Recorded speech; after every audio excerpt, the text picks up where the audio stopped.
here to discuss about Admiralty Notice to Mariners. Introduction. It is published by the UK Hydrographic Office.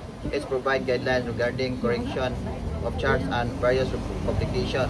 It is weekly publication in India. The National Hydrographic Office of Derhapdog issued that notice to mariners. Contents: explanatory notes, publication list, Admiralty Notice to Mariner, update the standard navigational chart, reference of radio navigational warning, amendments to Admiralty sailing direction, amendments to list the light and for flag signal, amendments to Admiralty list of radio signal. Section 1, explanatory notes. It's given brief description about the various contents in the book, the various laws and regulations of all countries pertaining to navigation understood here. Reliance of charts and associated publication are also given. Section 2 updates navigational chart. It gives introduction for the updating of standard navigation chart and selected thematic chart. Black and notes accompany notice and section are 2 racing within section 2.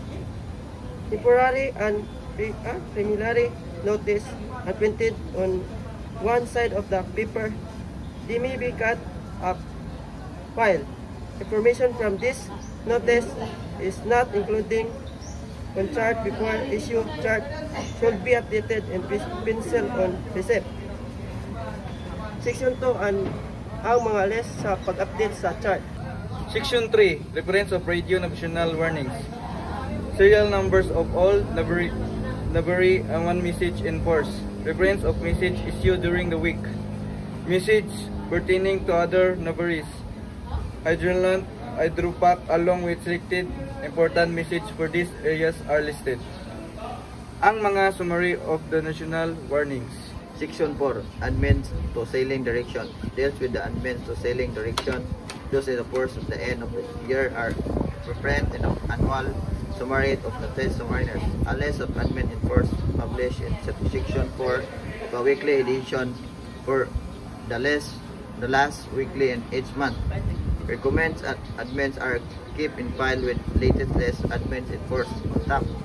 The list should then be consulted when using the parent book to see if any amendments affecting the area under the consideration are in force.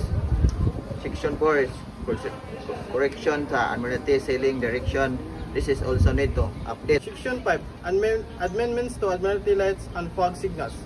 Admiralty lights of light is correction from Section 5 of weekly edition of 8 AM.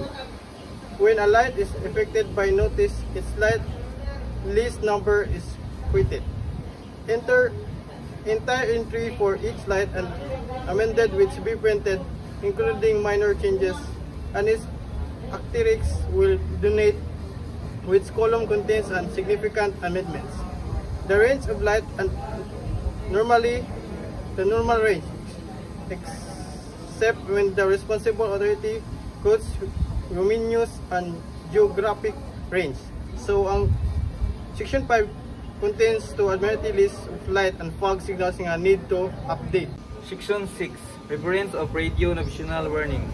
When a chart updating notice is issued for a radio beacon, its Admiralty list of radio signal, volume 2, reference number of quoted, followed in parentheses by the number of weekly edition, containing the corresponding amendment to the service details.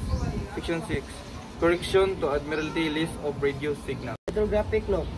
The mariners are the report to the Admiralty any discrepancies that are observed from the information given on the chart or publication wrote the hydrographic notes.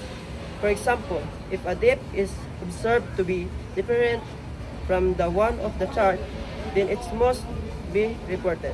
The details how the sounding was obtained and the method of position fixing along with the date and time of observation is sent through this hydrographic note. The discussion is done, sir. This is Midshipman Dudley. This is Midshipman Dan. This is Midshipman Kabalit.